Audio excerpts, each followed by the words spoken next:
FSN Radio. It's all about what's next. Go to financialsurvivalnetwork.com and sign up for your free weekly newsletter. You'll also get 3 free reports. The Financial Survival Network. It's all about what's next. Welcome. You are listening to the Financial Survival Network. I'm Kerry Lutz. It's September 27th, 2017. Well, you know that on the show, we love to check out trends, societal trends, economic trends, legal trends, trends. That could be our middle name here. Oh, before I forget, email us at kl@kerrylutz.com. And don't forget the Twitter feed at Kerry Lutz. So we got this global epidemic of counterfeiting going on. And it's not just your high-end designer handbags. It's everything. Things that you would never believe. One time I bought a packet of Gillette disposable razors on eBay, and I'll be damned if they weren't counterfeit. I was slicing up my face. I finally had to throw them away. Everything you can imagine is subject to counterfeit because we live in a world where brands are dominant. And it's just like a Cuban cigar. If you take a regular dollar cigar from the Dominican Republic and you make it look like a Cuban cigar, it's worth 10 times what it would otherwise be, even though the quality didn't go up at all and your costs certainly didn't. Well, something you want to know about. It's something that affects you. It affects the prices you pay for goods, and who wants to buy fake stuff? And Timothy Traynor, you're here with us now, military life analyst, legal consulting expert, and most importantly, counterfeiting and piracy analyst, as well as a top-selling author of The Fortunate Son, Top Through the Eyes of Others. Timothy, welcome to the show. Kerry, thank you very much for having me. Hey, so global counterfeiting, it gets scary when you think that the rivets holding together the wing on the airplane that you're flying 35,000 feet over the Atlantic, maybe they weren't really Boeing approved or Airbus approved. Maybe they came from some sweatshop in the Guangdong province of China and were never certified. They just faked it. I mean, this is a real plague, isn't it? It is a real plague. And when you think about airplane parts, we should think about just a couple of years ago, the U.S. Congress passed legislation to fund the Defense Department. And in that, there was a reference to counterfeit parts getting into U.S. weapons systems. So the DoD, Department of Defense, has been trying to come up with guidelines for all these thousands of contractors that provide, very sophisticated weapons systems to the Army, Air Force, Navy, Marine Corps, trying to make sure that counterfeit parts do not enter that stream of commerce, if you will, and get into the distribution channels and into these systems. And yet today, when you think about how sophisticated some of these computerized guidance systems, drones, and so on, how sophisticated they are, that too, when you think about airplane parts, just think about our fighter jets and all of these things, but also today, all the weapon systems. It is a frightening thing that you're talking about everything from, as you said, the disposable razor blades, something simple and low-end price, to something that costs thousands or millions of dollars. Yeah, it's everything. And oftentimes the companies that are putting this stuff together, they have no idea that you've been had. They bought them from what appeared to be a legitimate distributor, a government certified distributor. I have friends in the aerospace industry and in defense contracting, and they have to certify up and down that all their parts are American and that they bought them from legitimate government-approved distributors, et cetera, and yet it hasn't cured the problem, has it? No, it hasn't cured the problem. And when we think about some of these systems, whether it's jet engines, whether it's airplanes and other more sophisticated things, think about all the contractors involved in supplying all the different parts to create one final product. It's really hard. Let's take, for example, Boeing. Their name is on this plane when it comes out of the factory, but ultimately, they've had to rely on thousands of other contractors and small businesses, as well as big businesses, that provide all the parts that go into that airplane and every facet of that airplane, whether it's the things that fasten your seat to the floor, to the engine, to the everything. So it would be hard for a company to actually know all the people that contribute those parts that eventually make it into that final product. Well, and so the certification process, one has to question really how reliable it can be realistically. Well, I think technology is going to provide us with the answer to this conundrum here in the form of the blockchain, because with the blockchain, you'll be able to trace every single part to every manufacturer wherever it emanated from. That's my belief here, but I guess we're not quite there yet with the blockchain, but I think it's coming. Yeah, there's certainly a lot of different companies out there trying to develop technologies of various kinds that would be a way of fingerprinting, if you will, every part, every component that would make its way into something, whether it's a car, whether it's a plane, doesn't really matter. And so these technologies are certainly growing.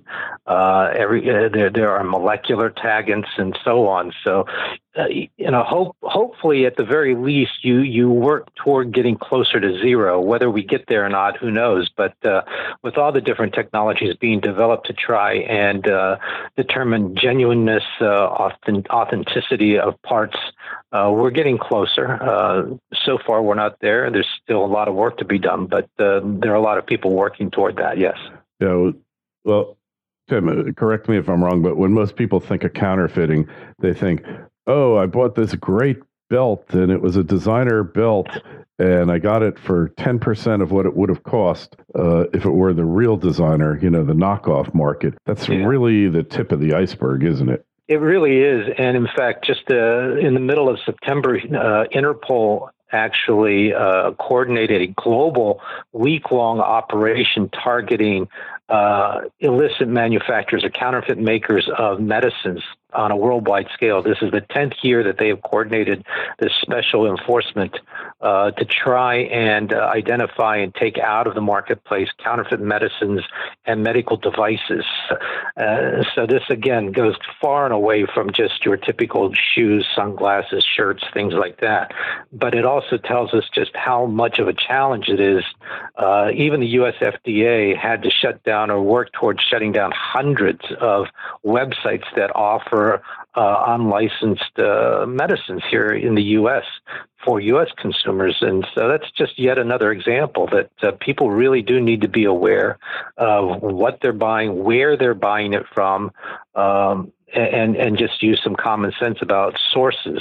You don't go onto the internet and Facebook, if you will, to buy medicine, for example.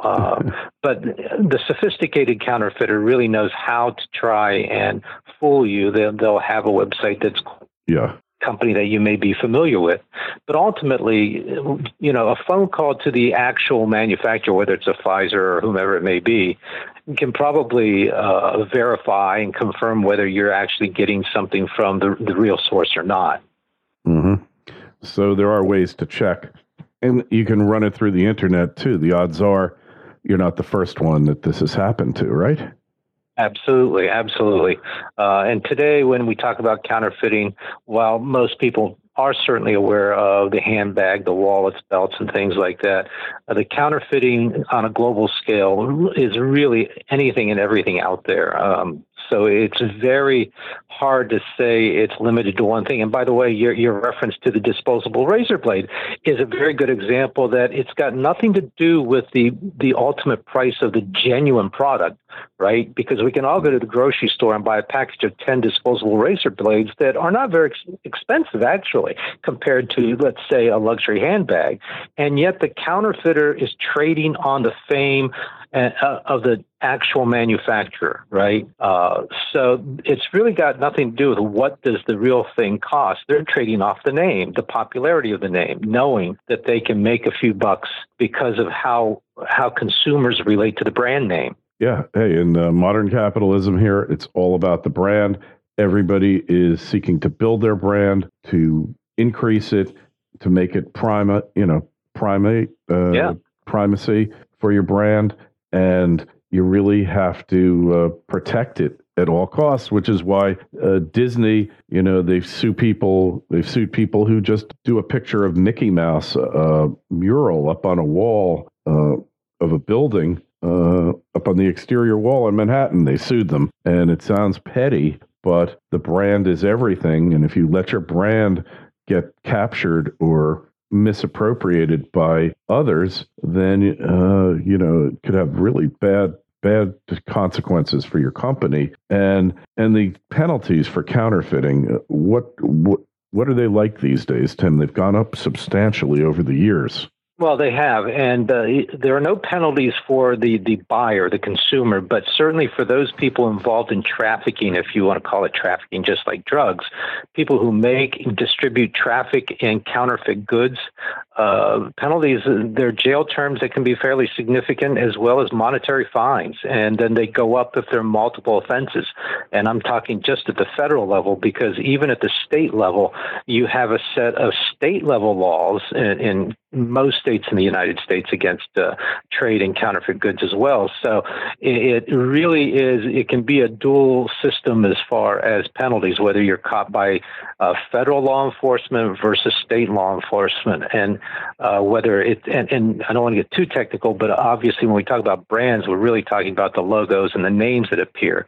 But you also have penalties at the federal government level for people who illegally copy and distribute, whether it's music, movies, software, books, things like that, which would be the copyright side of things. So there is a whole system of laws and penalties that are on the books at the federal level and state level in order to protect those people who actually spend the time and effort to create and make the genuine product. And I think that's one of the things that people ought to stop and think about, is exactly how much investment is made to develop, perfect a product, and before they ever even make it to the market, and try to compete in the marketplace, and all the people that have legitimate jobs that depend upon the success of a company that markets a product. When you say Disney, look at the thousands of people who are actually involved in creating the characters, creating the products that make and bear the Mickey Mouse logo or the Disney name. So we are really talking about a lot of jobs as well. Yeah, a lot of jobs at stake, a lot of profits. And when these counterfeits are sold, like me with the Gillette razors, if I really thought they were Gillette razors, it could have really damaged Gillette's reputation. I said, I'll never buy those razors again, but it dawned on me these things are counterfeit. Forget them. So, and then of course you've got the RICO laws, which also will help companies both civilly and criminally shut these guys down. Well, I guess we're going to have to see how technology works out, Tim, and how it further helps enforcement or even preventing counterfeits from appearing on the marketplace at all. Yes. Yeah, no, it's been, for me anyway, for the last nearly 30 years, it's been an issue that's not necessarily gotten better. It's just greater challenges because of the internet. So the challenges continue to grow, and efforts also continue to be more robust in trying to deal with the problem. Absolutely. Well, I want to find out more about you. Get your book. Tim, where do we go? You can go to Amazon to find my book. It's called The Fortunate Son, which has got nothing to do with counterfeiting, but it is about the Vietnam War and a group of veterans, and maybe timely given what's going on today with the documentaries and so on, the reawakening, if you will, of that effort. Sure. But also my flip side here of the legal work on counterfeiting. I do a global IPSC, Global Intellectual Property Strategy Center. .com. All right. And we'll have a link to it in the show notes to this interview. Hey, don't forget, email us at kl@kerrylutz.com, the Twitter feeds @KerryLutz, and the Facebook pages Financial Survival Network. Tim, thank you so much for coming on. A real pleasure, and keep up the fight. Thank you very much. FSN Radio. It's all about what's next. Go to financialsurvivalnetwork.com and sign up for your free weekly newsletter. You'll also get 3 free reports. The Financial Survival Network. It's all about what's next.